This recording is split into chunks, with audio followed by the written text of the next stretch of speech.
Ron and Brian podcast. Get ready to fill your ears with the latest news, politics, current events, and whatever else we feel like talking about this week. And now, your hosts, Ron and Brian.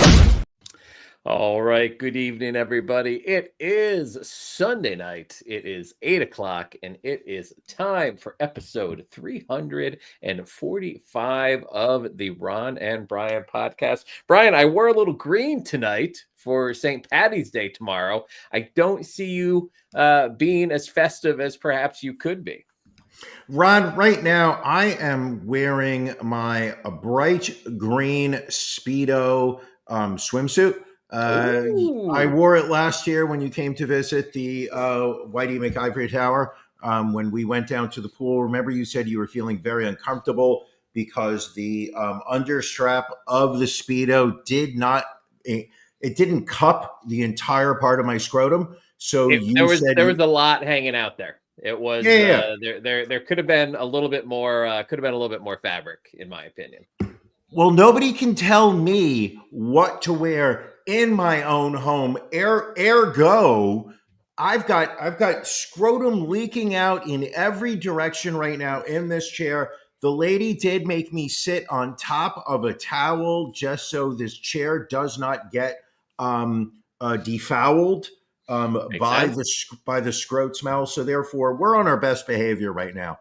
Otherwise, I would never sit on a towel because the heat, it would wipe up my sweat. Please be careful. All right, I'm doing fine, Ron. How are you doing? I'm doing good. It feels like I just saw you. It feels like like 12 hours ago I saw you. But we'll talk about that. But let's get in to Drink of the Week. Drink of the Week. Na zdrowie.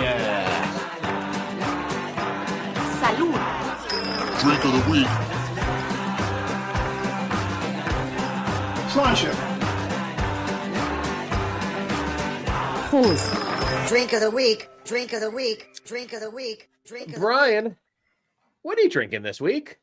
Listen, Ron, this week, my drink of the week, we are going all the way up to Westbrook, Maine. Our friends over at Mast Landing Brewery were so kind enough to provide me with a PB&J Gunner's Daughter, which is a variation of their name brand stout, which is the Gunner's Daughter. This is masterfully. This is a milk stout. Maybe that might be, Ron, because you are you recognize this because this is one of the more premium milk stouts in America. But this one is special. It has raspberry and natural flavors. Let me hold it up to you so you can see. I mean, look at that beautiful color. That's got a body and a head that I feel like I've seen before. But you go on, please continue. This beer masterfully blends flavors of peanut butter with sweet raspberry jelly, interlaced in the rich and roasty goodness of their milk stout. That's correct. PB&J Gunner's Daughter delivers a nostalgic yet complex drinking experience like no other. Coming in at a 5.5% ABV, Beer Advocate still does not have a score for it. This, Ron, is PB&J Gunner's Daughter from Mast Landing Brewing. All right, take a sip and tell us what you think. Oh, that's good. Oh, that's real good, Ron. I mean, look. First off, look at this. And you know, I'm going to say this. This reminds me of a milk stout that I had recently that had it had hints of raspberry and peanut. Right. This ranks just up there with that beer that I had. I mean, this is delicious. All right, Brian again showing off his privilege with a premium beer. Not too bad. Ron, what do you bring to the table this week? What is your drink of the week? So my drink of the week, Brian, I'm getting into the St. Patrick's theme. This is from, I think I talked a few weeks back how I had visited one of the new tasting rooms for Treehouse Brewery up in Saratoga, New York, and I picked up their Danny Boy Irish style dry stout. This is an authentic experience, they say, with featured notes of roasted coffee, dark chocolate, and caramel. It is brewed with a 2-row roasted barley and chocolate malt. This is craft. This is kicking in. It's a low ABV. It's 5.7%, so not too high. And look at that chocolatey body on that. It's like we're drinking the same thing. Ron, tell us. Tell the very, people. very good.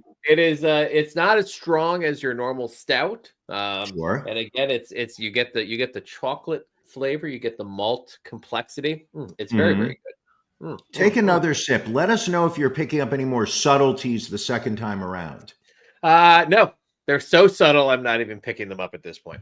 Incredible. Almost as subtle as your placement of the podcast championship belt just over your shoulder. This right here behind me, the championship belt that I'm holding for a second consecutive year, is that the belt you're referring to? I have not touched that belt in 13 months, and I'm not going to lie, I'm going through a little bit of withdrawal. Understood. Well, let's maybe that'll be your topic in Beef of the Week.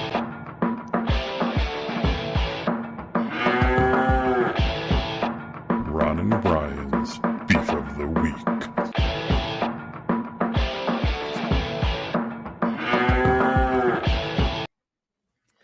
Brian, what's bothering you this week? I've got two. I have co-beefs of the week. Two beefs of the week. I couldn't narrow it down. The first one, my liquor store, right here in West New York. Those fuckers decided on Sunday to close at 7:00 p.m., which you would think reasonable time. What time did I show up to that liquor store to purchase my drink of the week beer? I don't know. 7:01. Door is locked. The people behind the counter are staring at me as they are clearing out those registers. I got one young lady to look at me and do this. I'm shaking the door. I tap on the glass. I do one of these. Would you say no to that face? I mean, these are people that probably don't want to serve you when they're open, much less go the extra mile when they're closed. Hurtful, Ron. Hurtful. So I am forced to be drinking. I don't know. I mean, this is the same beer I had last week. So for the people who are sitting there saying, this seems like, fuck it, I'm that guy. Oh, Jesus Christ. Janelle coming in with just the heat. You have a very nope face. Nope. That's rough. That is a rough comment to make. So I'm drinking the same beer that I had last week, which we know is a podcast faux pas. Never drink the same beers 2 weeks in a row. But I have another one. Okay. You know me, Ron. I'm a man of the people. Sure. I'm not fancy. I don't like fancy things. I like getting value for my money. I work very hard for it, so I do not like wasting it. This past Friday night, I was out for dinner. Nice little double date. Me, my lady, friends of the show, Mike and Ann. We went to a restaurant called Blue on the Hudson.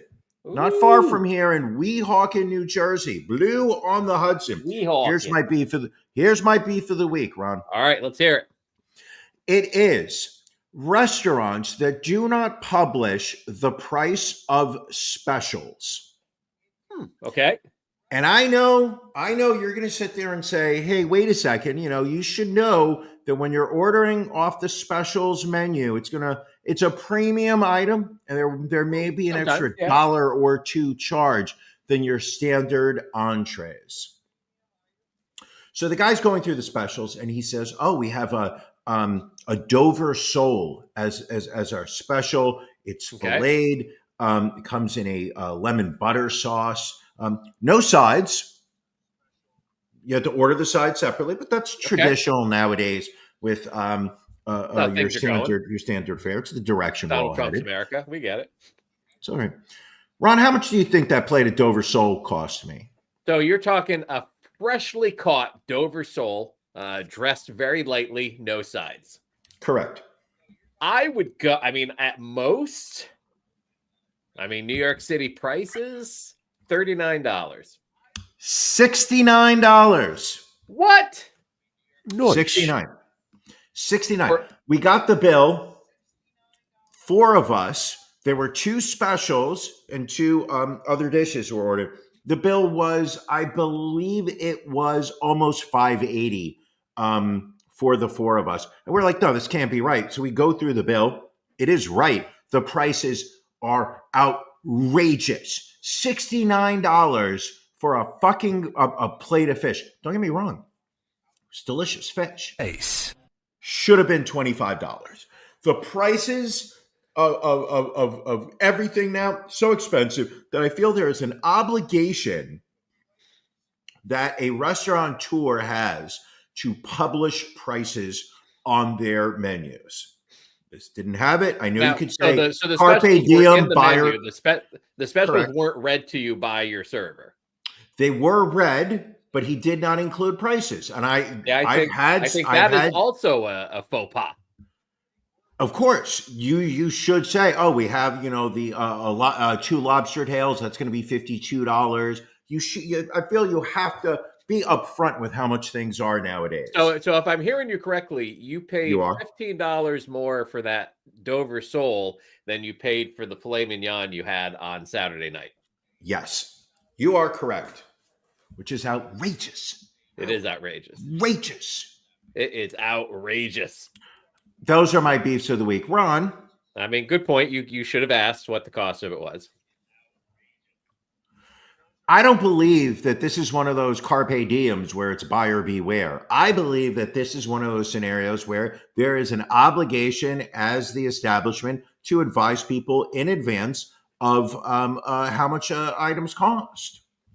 I will say, if it's expensive, that's your clue. When you're at a restaurant and they don't give you the price of the specials, that should be your clue that you need to ask.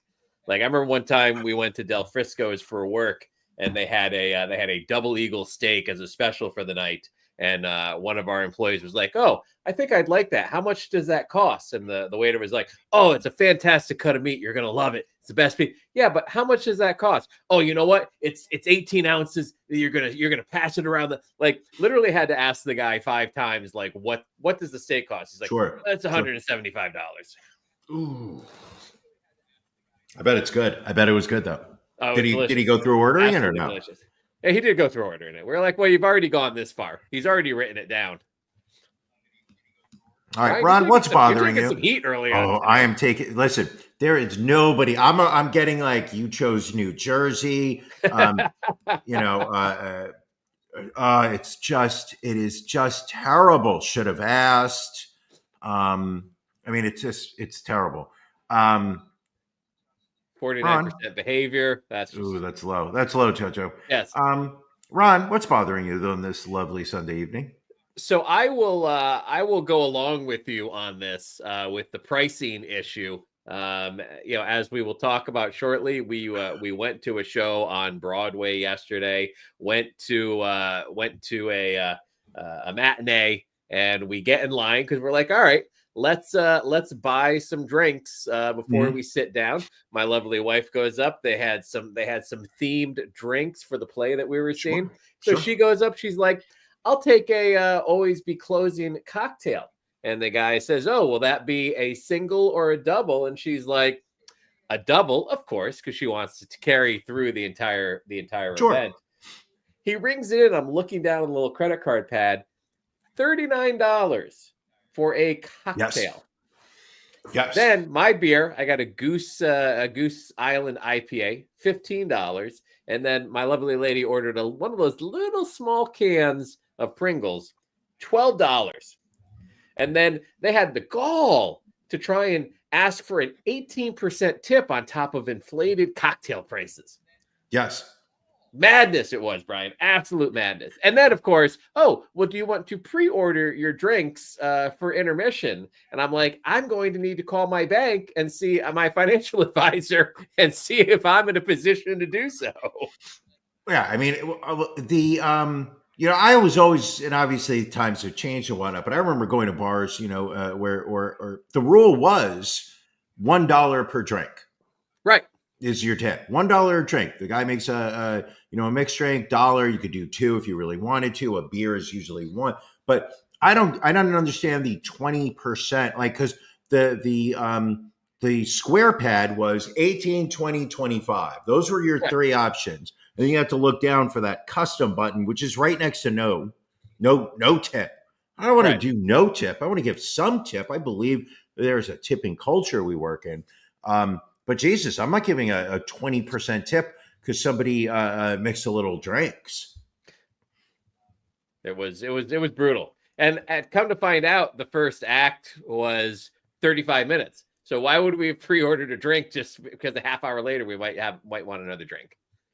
I would have had 2 drinks. I was still working on my drink by permission. I mean, and our bartender was like, "Well, if you don't pre-order, you might not get a drink." And I'm like, "We will, we'll risk it." And then, sure enough, we didn't really need a second drink after.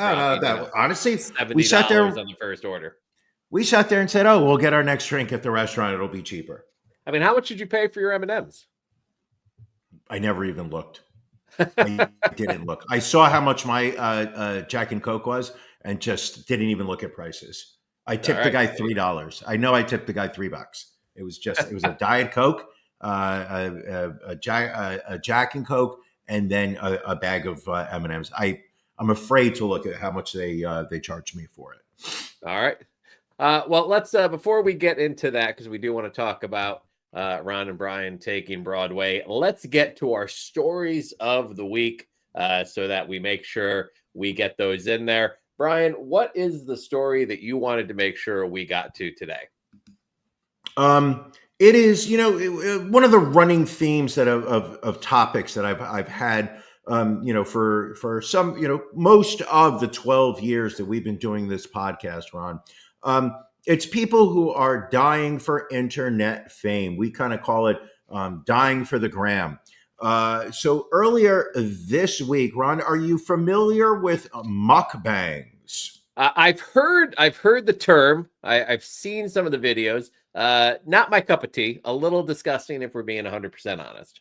Now, it feels a little judgmental. What is it about a mukbang? And for people who are unfamiliar, a mukbang is an online video. It's part of the genre where people will just eat ludicrous volumes of food, ridiculous amounts of food.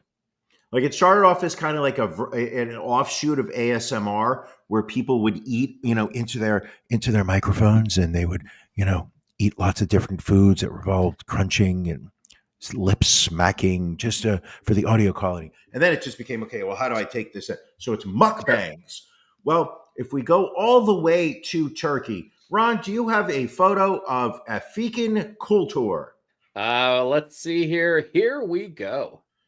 Now, I'm not going to do the low-hanging fruit, which is to try to understand if Afikin was a part of the male gender or the female. I can't tell from this photo.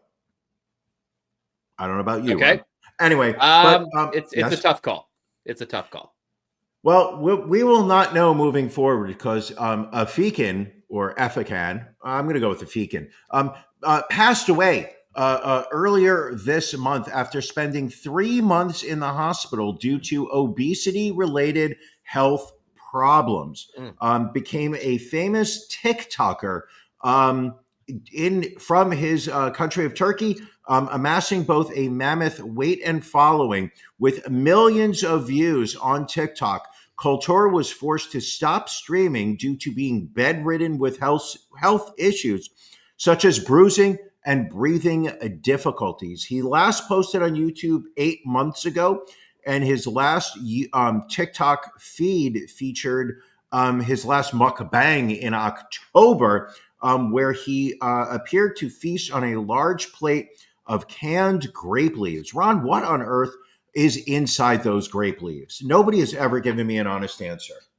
That I don't know. I would be curious to find out, but I don't have that answer readily available to me.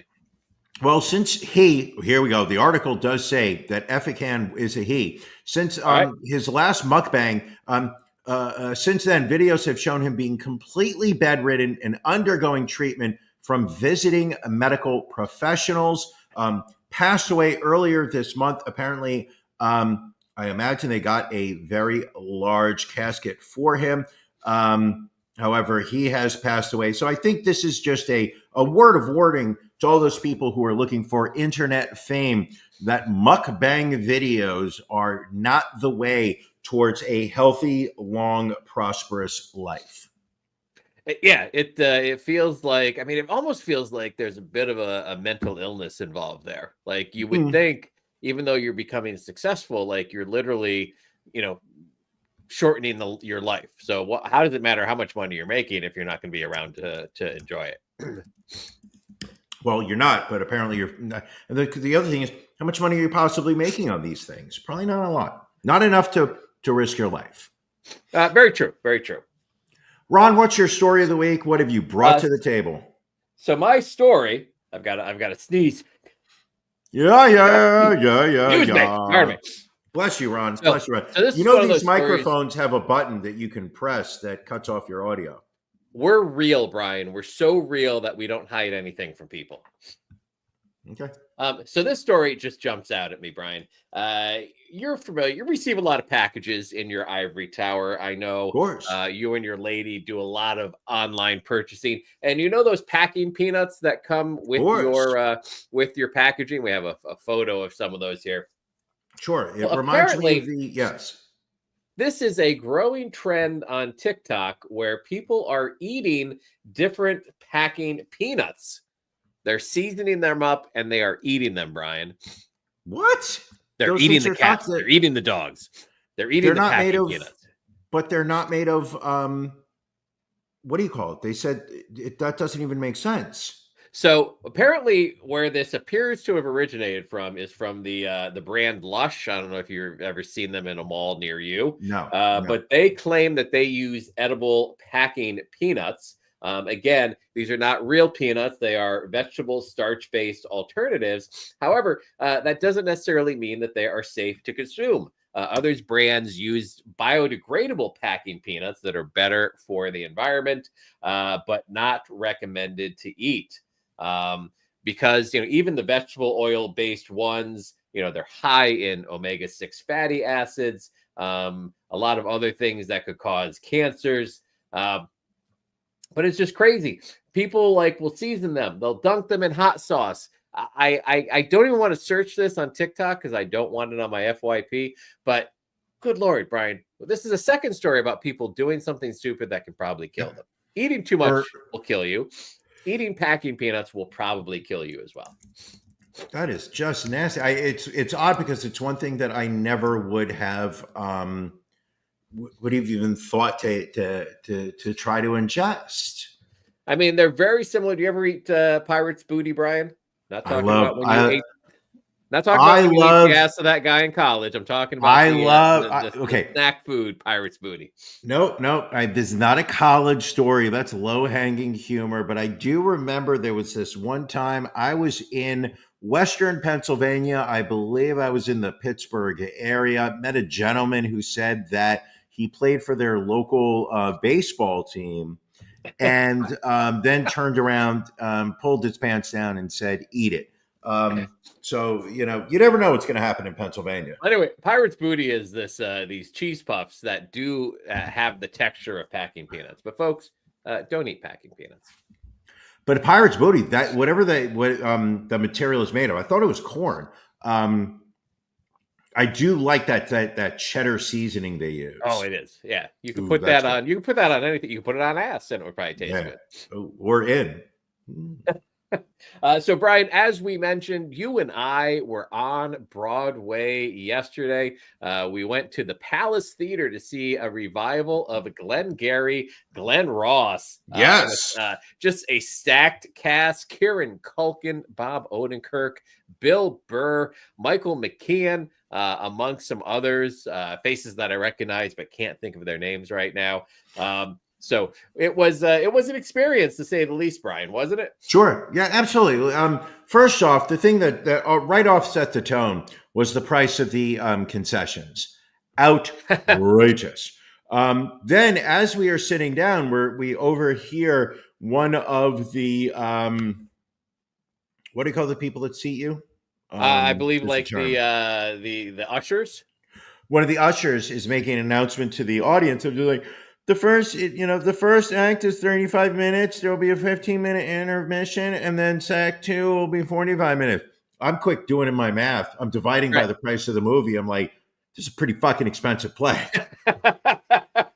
And we went to a matinee simply because it was cheaper than the nighttime Sure. show, and we still Sure. paid. I feel, a pretty penny. For A the handsome, ticket. correct. It was a handsome. I will say this: to be able to sit there and watch masters of the craft like Michael McKean, Bob Odenkirk, was to watch Bob Odenkirk act after watching him on Better Call Saul, Best in Show. I mean, it was a great experience. Kieran Culkin, I've seen him in movies over the years. I feel like he really kind of, zinged to fame during Succession. And then whatever movie he just did with Jesse Eisenberg, I'm the Dude, or whatever the name of that movie was. Why Are You So Upset? It was something along those lines. I don't remember the name of it. But he just won the Oscar. So he is the hot commodity right now on the Great White Way, which I'm going to say this. Bill Burr, who, my understanding, he's only done a couple bit roles in movies.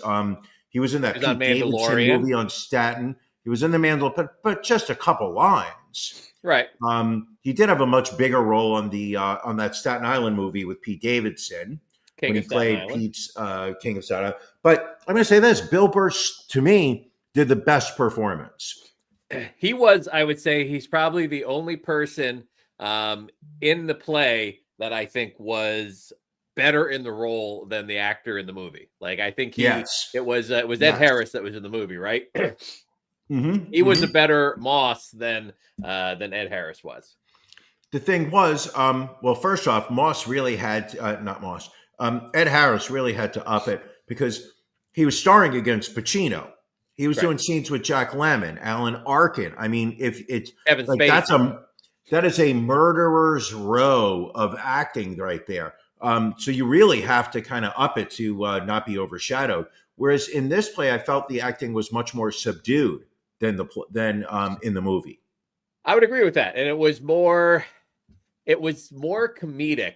I think the delivery of a lot of the lines, like the movie was very intense. It was a lot of drama. Whereas I think this was played more for laughs throughout, most of the play. Clearly, the crowd was a Bill Burr crowd.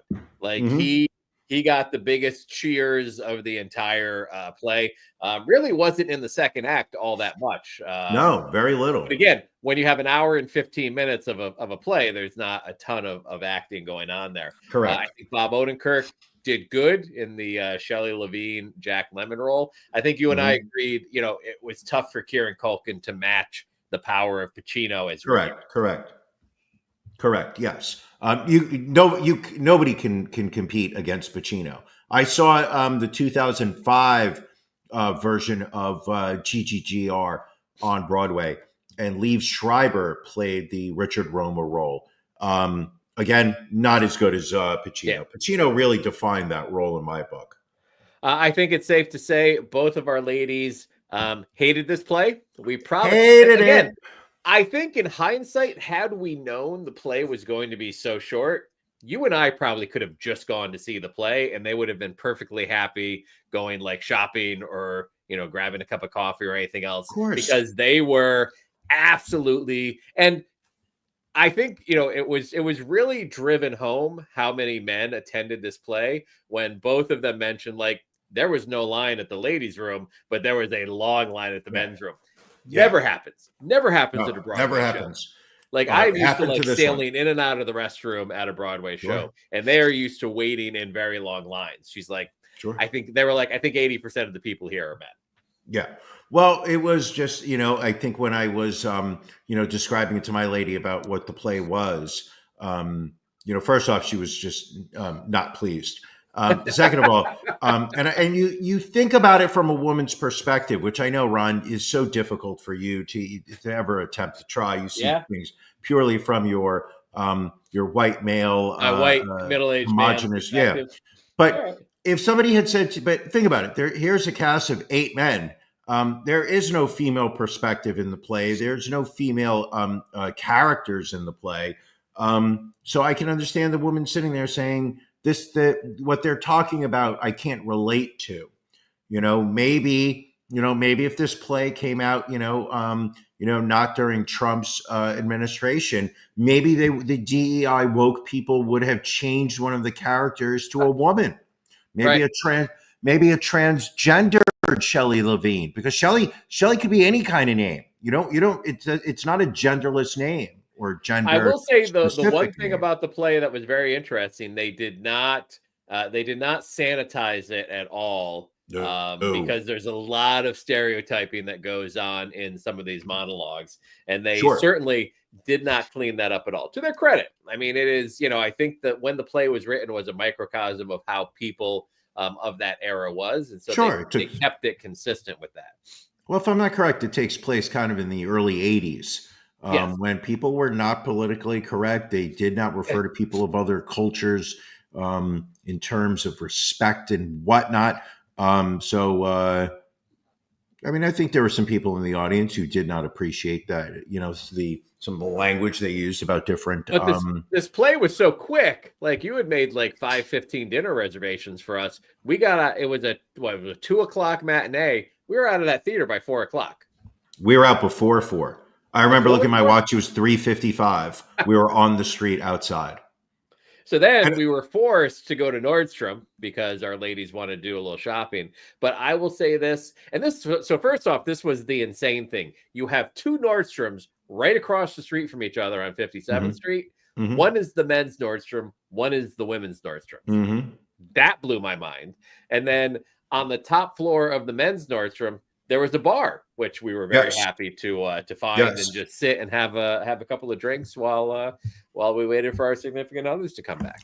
Glorious way of spending an hour, just a glorious way. And then we took a quick walk over to one of your ladies' favorite restaurants, which is Quality Meat on 58th Street. Just delicious, good piece of meat. Just a great piece of meat, side dishes, bottle of wine, just good times all around. Yeah, that was good. I was not upset about the prices that we had there. Blue on the Hudson, on the other hand, outrageous. Fuck those guys. Outrageous. Brian, you mentioned you have a news quiz lined up for me. If you would indulge me, and maybe we get into that and we see if I've been staying on top of the major news stories these past couple of weeks. Listen, the news cycle used to be days before people would move on. Not anymore. The news cycle now is hours before a story becomes old and we've moved on. So what we try to do is once a week, we give Ron a news quiz to just see how much attention he is paying to what's going on in the world, while at the same time, this is a game you guys can play along at home. That's so true. Keep score. Get yourself a pen. Get yourself a paper. See, do I know, am I following what's going on in the news as decided by the New York Times? Ron, question number 1. After weeks of declines, the S&P 500 stock index on Thursday entered correction territory. That means it fell how much from its recent peak? 1%, 5%, 10%, 25 or 50? I believe it fell 5% from its recent high.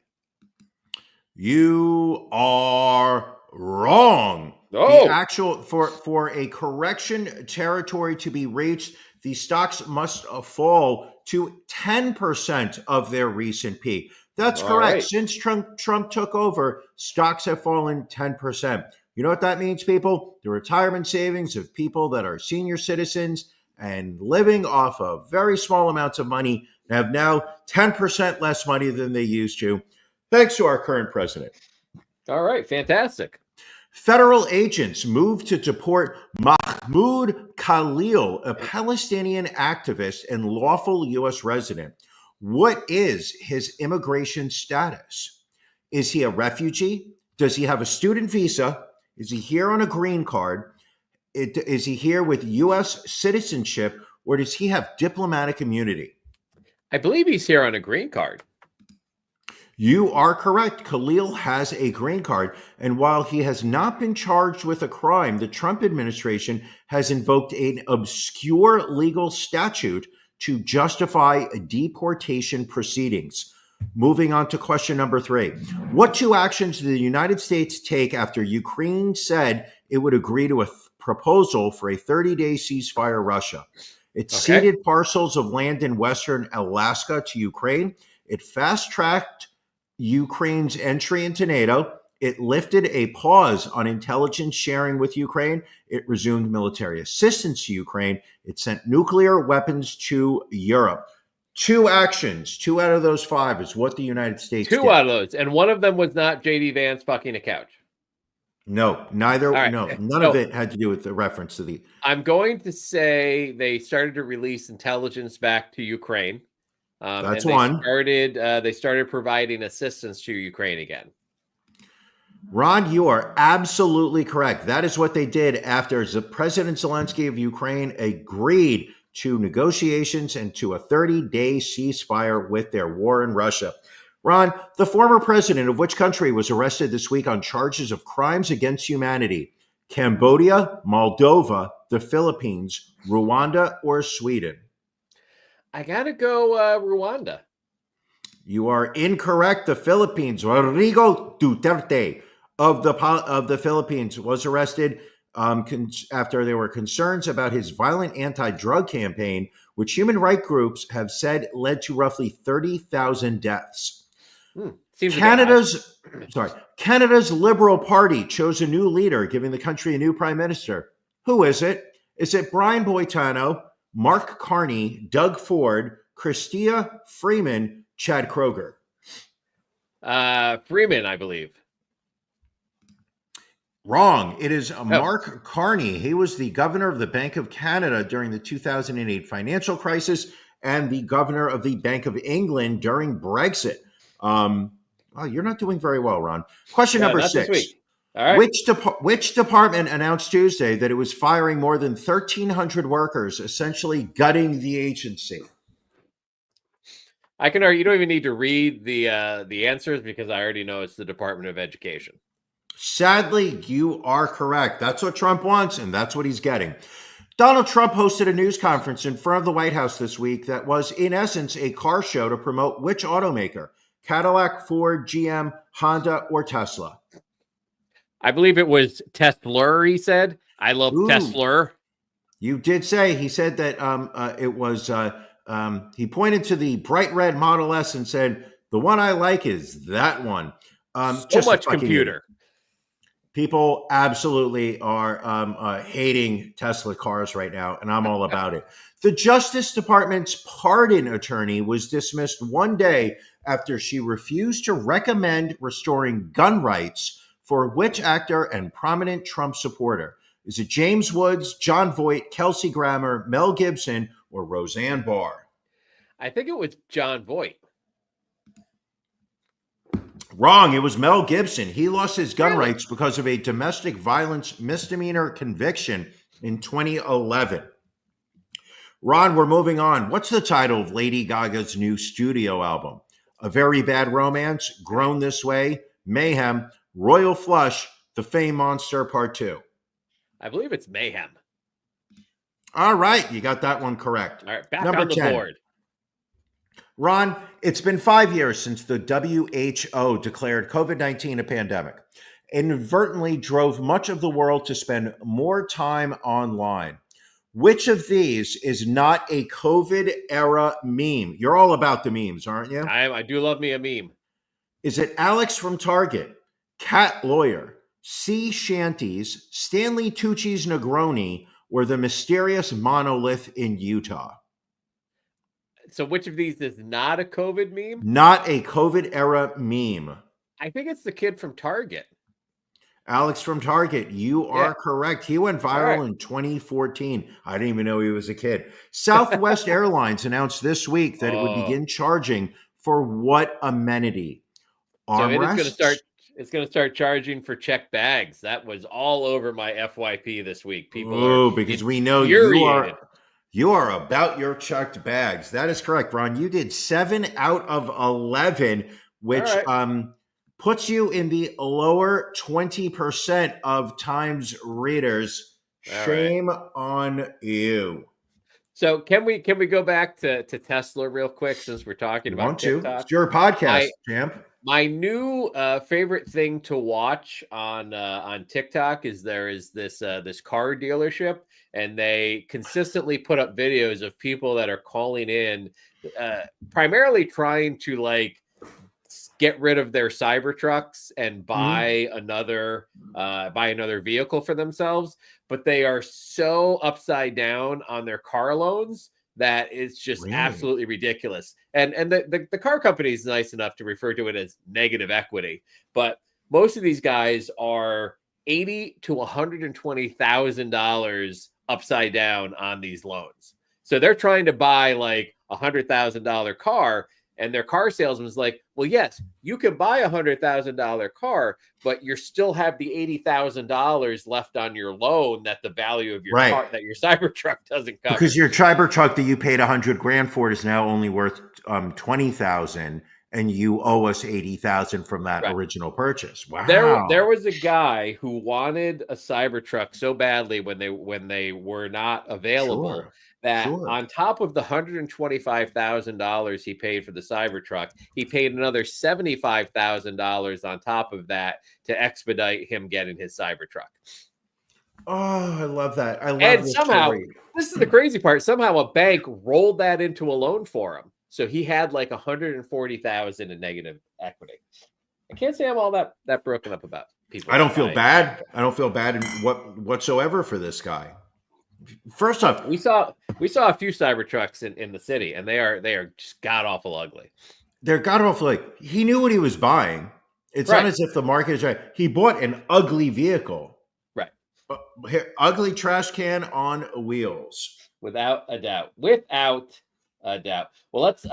We were talking about during the news quiz all of the people that were fired from the Department of Education this past week. More than 1,300 staffers terminated by the Trump administration on Tuesday after all employees received a notice instructing them to stay home from work. Quote, today we are beginning the process to cut the total number of staff at the Department of Education roughly in half, a senior DOE official said Tuesday. As part of the reduction in force, 1,315 DOE employees were laid off, on top of nearly 600 people that left via voluntary measures such as the deferred resignation program and a separate department buyout initiative. So almost over 1,900 people out of the Department of Education because our education is doing so well in this country right now. Well, I think what you're dealing with is a lot of people in the red states have bought into this ideology that the liberal woke DEI agenda from the Washington-based Federal Department of Education is incorrectly telling them how their children are to be taught and what their children are to be taught in their schools, and that this is something that should best be left to a local jurisdiction. States should be the determiners of what is taught in those states. Because, I mean, every state has such a sterling record of education that we don't need a national standard where we say, no, all kids need to learn it. Right? Because if Trump has his way and eliminates the Department of Ed on a federal level, we're literally going to have a situation where we're going to have Nebraska waking up or Alabama, where it's just like, no, we're not teaching science anymore. We're just going to replace science with religion. And kids are going to grow up thinking that religion is more important than science. Well, and we talked about, about a month ago, the percentage of Americans that can't read above a sixth grade level already. I mean, I think it was 60% of the population. That's not going to get any better. And I mean, we even have, you look at Pennsylvania, which is, I would say, probably in the top 30% in education in the country. You look at Philadelphia, they can't staff their schools. They can't maintain their schools. Like, I've seen them close schools in the spring because it's too hot and they don't have air conditioning. I've seen them close them in the winter because it's too cold and they don't have heat. So it's like, it's an infrastructure problem, it's a staffing problem, and it's a supply problem. So we're just going to keep getting dumber as a nation, I feel. Wow. It's not going in the right direction. Right. And on top of that, we've got a trade war with Canada, and now Canada is saying they might ban PornHub. Like, I never realized that PornHub was based in Canada, but there is someone online said, you know what Canada should do, ban PornHub in the United States. Okay, let's not. I feel like things are getting a little extreme. A little bit. That's my go-to website when I'm in the mood. That's where I go. I mean, I don't know if you've seen any of the GOP town halls that took place this past week, but it's already mutiny level anger in these town halls. You start taking porn away from adults, and it's going to get ugly. Oh, it's going to get so good. People are pissed. People are pissed. Like, no offense. I mean, inflation was rampant over the past 4 years, but the U.S. economy in January was doing pretty decently. The number of stories you are seeing a week in, week out of companies that are, firing 1,500 people, firing 2,500 people, because they say, listen, with the economic prospects of this country's future, we are not comfortable operating with the number of employees that we currently have. We do not feel that revenue is going to come in to support this payroll. There's a lot of people, because of actions that Donald Trump's administration has taken.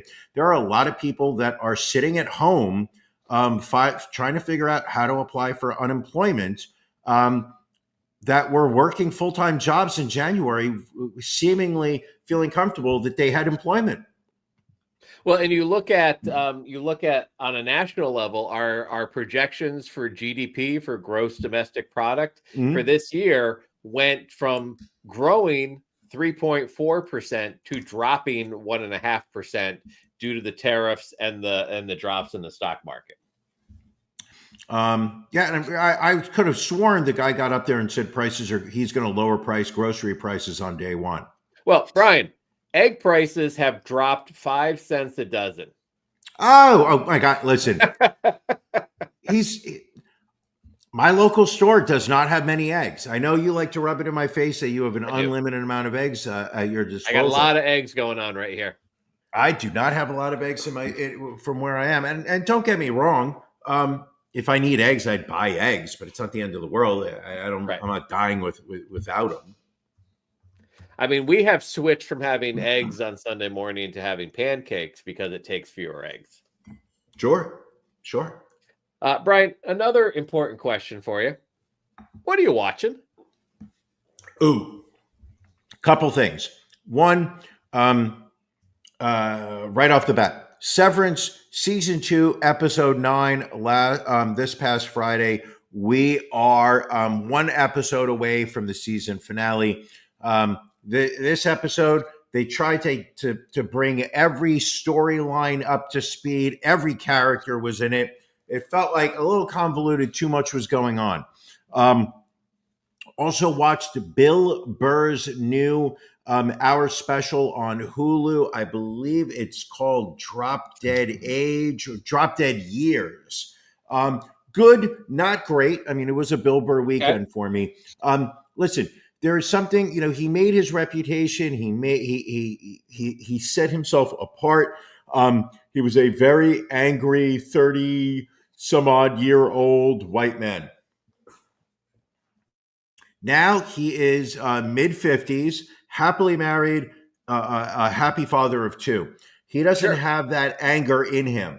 Well, obviously he does have it in him, but he's done years of therapy, and this special is really kind of about where he finds himself in a different place than he was, earlier on. Not great. Entertaining, yes. Not great. Lacks that fire, the rage. Also, Ron, and we can talk about this if you want. But we watched the, hold on, I want to get the name right, on Hulu, Devil in the Family, The Fall of Ruby Frank, or Frankie? Ruby Frankie, yes. Frankie. Okay. Now, some people may be familiar with her, but my experience with Ruby Frankie was that she was a YouTuber who had a channel where all she did was show stories about her perfect life with her 6 children and husband. And then one week on the podcast, we did a story how she had been arrested for child abuse, and she had lost custody of all her kids. I regaled in the story. I said, "This is great. Those people are fucking hypocrites. They all try to make you feel bad at how their life is perfect and yours isn't." And then lo and behold, turns out she is evil. Anywho, I forgot about the story. Didn't it? Just, it was one of those things with the with just the pace of life. Hulu does a 3-part series on it, and I have learned so much about Ruby Frankie, so much about the Mormon social media influence, and the people that live out there in Spring Valley, wherever, Utah, wherever the fuck it was that she lived. Ron, you've watched all 3 episodes by now? We did. So we had watched so Peacock had a documentary, like an 1.5-hour documentary. And so she and her former therapist, Jody Hildebrand, both doing up to 30 years for child abuse for what they did to the six Frankie children. And so the documentary we watched a couple of years ago, really painted a bad picture of Ruby Frankie, a bad picture of the therapist, kind of, gave the dad, Kevin Frankie, a pass in this whole situation.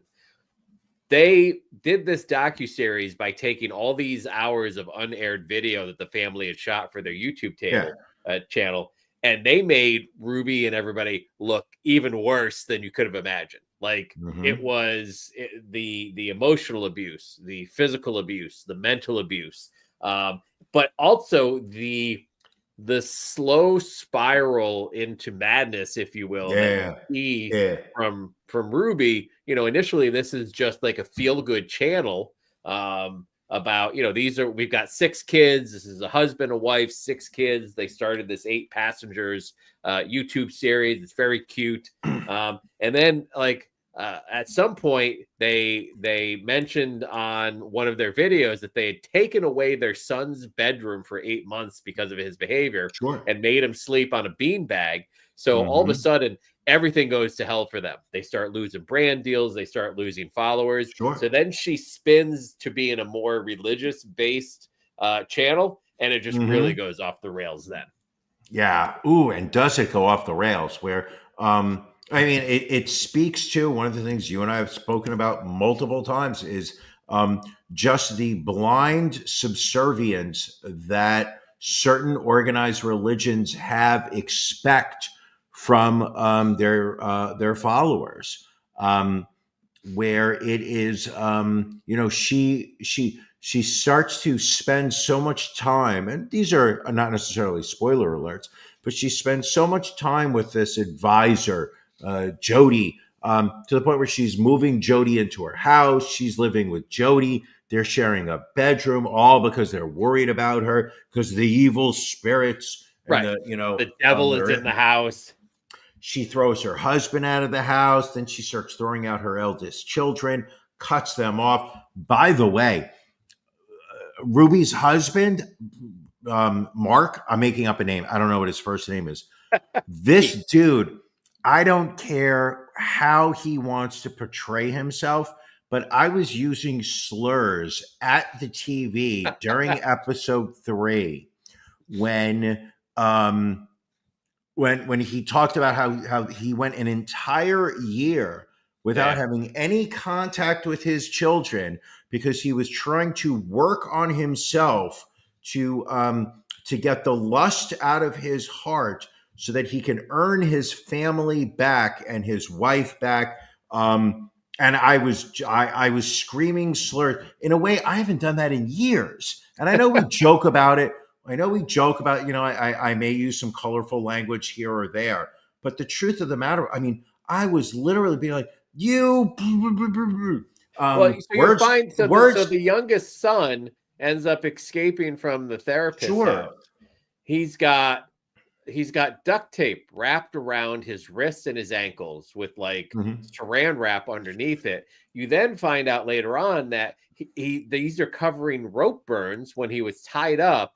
And then they would take this mixture of honey and cayenne pepper and smear it over his rope burns and then wrap it with Cover it plastic with wrap and saran put wrap. duct tape on it. Correct. Like Which that is a level of fucked up evil. And meanwhile, this guy also apparently doesn't know what the word emaciated means because Nope. he's in with Didn't know what it the meant. police, and the police were like, "Yeah, your son was really emaciated."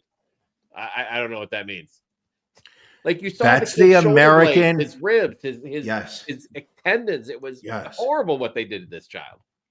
Criminal. So listen, we were joking about it. You know that because they saved the real abuse for episode 3. That was the other thing I like about it. It's a 3-part series. Like you're not putting Nice and easy. 8 hours of your life into it. But I lost my train of thought already. God damn it, Ron. Well, anyway, would recommend checking it out. Excellent docuseries. I mean, it'll make you hate humanity more than you might already, but an excellent docuseries. But it makes you it definitely it makes you hyper aware of the lie that some people may try to present you, that their life is perfect and that you should be more like them. But it also shows just how dangerous people can become when they get in their mind that the devil is causing evil things to happen around them. Because once that happens, there's no rationalization. Anything bad that happens is the work of the devil, and anything good happens, it's because God loves you. And then at that point, it's just fucking chaos. Yeah. Brian, I know I've told you this, and you still have to watch it, but Paradise on Hulu. Excellent. I think we finished episode 5 earlier tonight. So it is on its face, it's an American political thriller. It is a murder story, but there is also a sci-fi twist that I don't want to ruin. You find out about it in the first episode. But great cast: Sterling K. Brown, James Marsden, Julia Nicholson. Just a solid cast, solid writing. There's just enough exposition in each and every episode to keep you interested. It apparently has already been renewed for a second season, but just a very well done show. I would highly recommend doing it. Watching it. Are all the episodes out, or is this one of those one at a time? Let me see here. I think all of them are out. I think it's 8 episodes. They were releasing them a week at a time, but the last episode came out on the 4th. So we are just 3 episodes away from finishing the first season. Right, good. And I will be highly watching recommend this. it. Listen, when you highly recommend something, I know it's good. All right. Next up, Brian, we kind of had a chuckle at this story on the New York Post. It was about Gen Z workers revealing ways that they are ripping off their employers by doing things like, having massages on the clock, extra long lunches, quiet vacationing, task masking, things of that nature. I guess I don't feel that's limited to Gen Z. I feel like every generation has found a way to do less work than they're being paid for. Listen, my father would tell me stories about working for Metropolitan Life Insurance Company in the late 60s, where he would show up for work 45 minutes, and then he would go out for a 2-hour breakfast with his coworkers.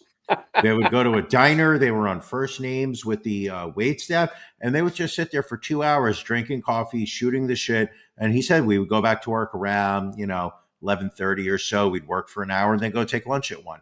I mean, the concept of the amount of waste that takes place in the corporate world, and the very fact, and this is one of the things I always find astonishing with those that argue about returning to work, how we need to get workers back to work, working out of the office. because people are home and they're not working. They're not giving us 40 hours a week.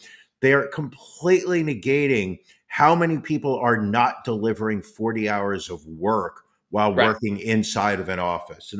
The water cooler conversations, the people who come in, everybody knows this coworker, the person that shows up at 8:59 because they start their day at 9, sits down, drops their stuff off, turns on the computer, and then they go prepare themselves breakfast. Right. And then sits there and eats their bowl. I've had people eat entire bowls of cereal at their desk at like 9:15. Haven't started working yet. They're sitting there, a little spoon in hand, just eating cereal. Fucking wild. Well, these Gen Z kids are wild. like, oh yeah, we go to the bathroom and we spend 15, 20 minutes, dropping a deuce.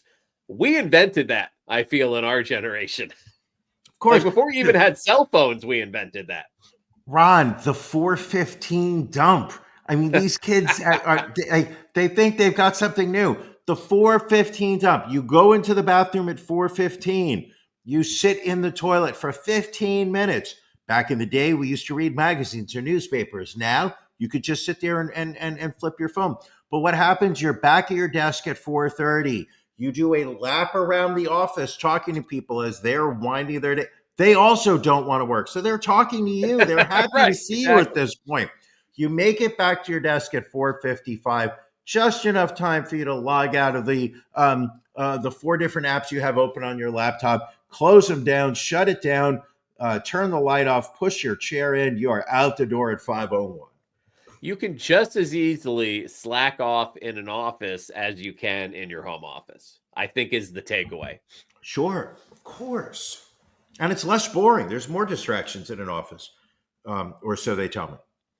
All right. A group of high-profile Johns who frequented posh brothels in Massachusetts were finally named in court on Friday during a hearing that laid out all of the sordid details, including that at least one of the men paid to have unprotected sex.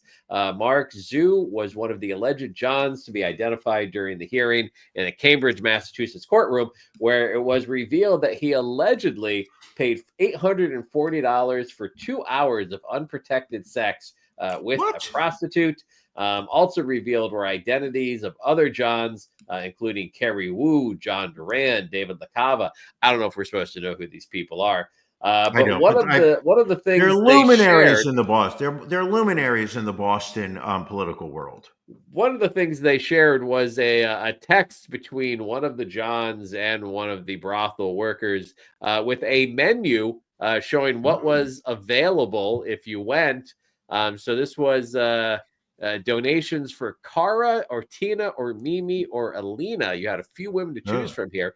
GFE, which is girlfriend experience services. You had $240 for 30 minutes, $340 for 60 minutes, up to 2 shots, Brian. You know what that means. So you're saying you're going to ejaculate and then ejaculate again in 60 minutes? If you can do it twice in 60 minutes, 90 minutes was $540. And listen, it feels like the volume deal was the best, 120 minutes for $640. You could then also get the girlfriend experience without a condom. You could get the bareback.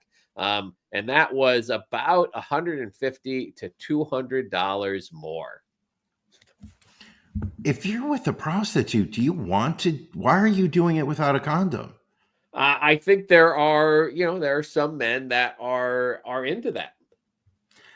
Banging a prostitute without a condom on? I understand wanting to have sex without a condom. It just feels generally better. But it's so incredibly unsafe if you're not with a trusted partner.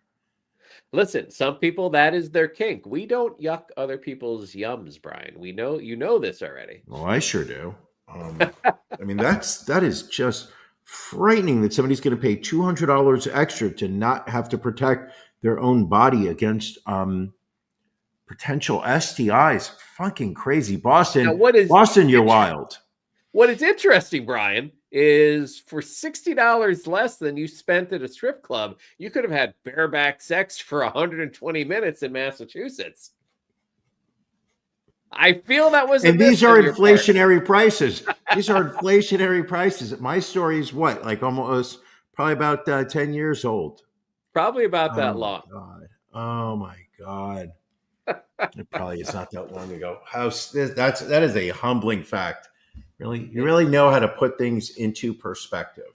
It's what I do here. I feel it's kind of my thing on the show. Let's get to one more story before we wrap things up here. Again, we love the New York Post bringing us these stories. An embalmer at a Texas funeral home allegedly cut off a dead man's penis and stuffed it in his mouth after learning he was a registered sex offender. This is Amber Loudermilk. She's accused of taking a scalpel to 58-year-old Charles Roy Rodriguez's groin while she was overseeing the convicted sex offender's body at the Memorial Mortuary and Crematory in Houston last month. She allegedly stabbed him twice before castrating him and shoving the remains down his throat. She carried out the alleged mutilation in front of an embalming student. Oh, so she did it in front of somebody. She did, and warned the student, quote, "You didn't see anything." Yeah, well, listen, you use that line on me at least once a week when we set up the podcast. When questioned by another employee about Rodriguez's disfigured groin, Loudermilk said he had, quote, "a lot going on with him." He apparently had died of natural causes at a Houston hospital in January. He was listed on the Texas Department of Public Safety Sex Offender Registry after he was convicted of sexually assaulting a 31-year-old woman in 2001 and given a decade of probation. Ah, interesting. Well, I feel conflicted here. Like, I want to punish her because she shouldn't be doing what she's doing, but I can't say I'm too upset about it. So she was charged with abuse of a corpse this week after the funeral home reported the alleged castration to authorities. Yeah, I find it hard to really want to feel like she should get punished for anything. I feel I don't. Feels kind of reasonable to me. Yeah, I don't feel too bad. Also reasonable, Brian, the cost of our Patreon to join us for After Dark in just 23 minutes. You go. Yeah. That's right. You folks, we see you out there. Go to ronandbrianpodcast.com. Click in the upper right-hand corner to become a patron. For $5, you get the audio after Dark happens. But for $10 a month, you can join us live at 9:30 on Sunday nights for Ron and Brian After Dark. It's the sexy, saucy stories that don't make the main podcast. And at the last Sunday of each month, we invite all of our Patreon subscribers onto the air with us. We play a fun little trivia game. I believe it will be time for Can You Beat Ron again in just 2 short weeks. Am I correct? Sure. Ron? I think you are correct. All right, fantastic. Well, let's go. Let's get crazy here and let's get ready for After Dark. Is there anything else you wanted to hit before we wrap this episode up? No, I just thank you for doing this show with me every week. Also, thank you for everybody that has spent the last hour with us, whether you are watching live on YouTube, Facebook, or Twitch, whether you are checking this out via audio podcast later on the week. Genuinely from my heart, appreciate the fact that you check this podcast out. It means a lot. All right. Well, thank you again for joining us. If you celebrate, have a happy St. Patrick's Day tomorrow. Patreon folks, we will see you shortly. Everyone else, we will see you next week. Thank you for joining us on the Ron and Brian podcast. We're live each week on YouTube, Facebook, and Twitch. You can find prior episodes, links to our social media, and everything else Ron and Brian at ronandbrianpodcast.com. See you again